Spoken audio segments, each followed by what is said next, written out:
Bonjour à tous et bienvenue sur ma chaîne YouTube Objectif Bonheur. Aujourd'hui, je vous retrouve pour vous parler du sujet « Pourquoi ranger ?» Alors ranger, ça va vous permettre de gagner du temps.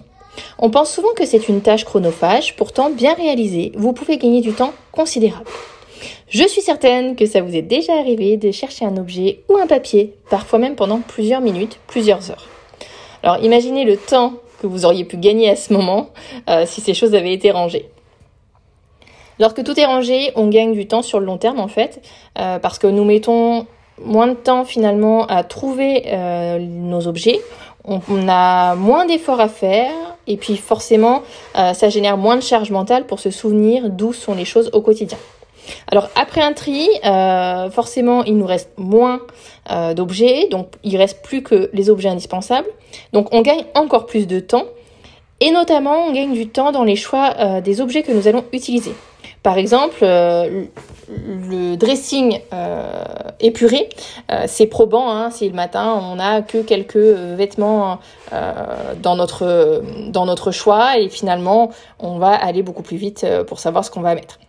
Et souvent en plus on a des couleurs qui s'accordent plus facilement, donc c'est vraiment ce qui fait que vous allez gagner un maximum de temps. Le fait de ranger, ça permet aussi de mieux consommer, parce que quand vous avez trié, pris conscience finalement de l'importance du rangement, croyez-moi que vous allez réfléchir à 2 fois avant de consommer et d'acheter de nouveaux objets. Parce qu'en fait, si ça n'a pas vraiment d'utilité, vous allez savoir pertinemment que ça n'a pas d'intérêt de rentrer chez vous, sauf le fait de revenir en arrière dans votre démarche. Donc clairement, c'est pas quelque chose que vous allez faire, qu'on soit bien d'accord.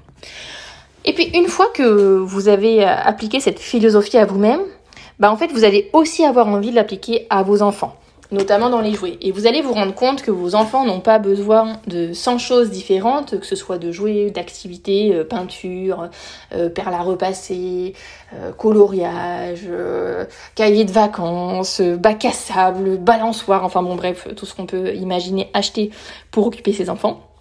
Finalement, moins ils en auront et plus ils vont trouver à s'occuper parce que moins ils auront le choix et ce sera plus évident pour eux.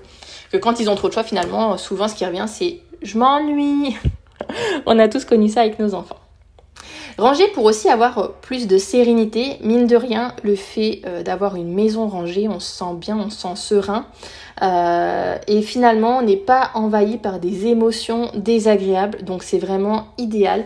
Et même un enfant, quand il a une chambre qui n'est pas rangée, en fait il peut se sentir débordé aussi par les objets et par ses émotions. Donc vous allez voir que vos enfants finalement seront beaucoup plus calmes et sereins. Et la dernière chose finalement que j'ai envie de partager avec vous, c'est que pour moi ranger c'est une véritable thérapie. Clairement ça a changé ma vie, notre vie, d'avoir une maison rangée. Ne serait-ce que pour le ménage. J'ai appris aussi à qui j'étais profondément en faisant le choix de mes objets. Qu'est-ce que je voulais faire, sur quoi je voulais me concentrer. Par exemple, je sais que je n'achète plus de livres. Par contre, je passe énormément de temps à la médiathèque pour choisir des livres. Je m'interroge aussi sur le type de livre que j'ai envie d'avoir à la maison, enfin d'emprunter du moins. Quelles compétences j'ai envie de développer. C'est pareil aussi pour le sport. Avant, j'avais tout un tas de petites babioles pour faire du sport. Et finalement, maintenant, j'ai fait du tri. Voilà. Donc, n'hésitez pas à faire la même chose. Et puis, n'hésitez pas aussi à mettre en commentaire où est-ce que vous en êtes dans votre rangement. Bisous à tous!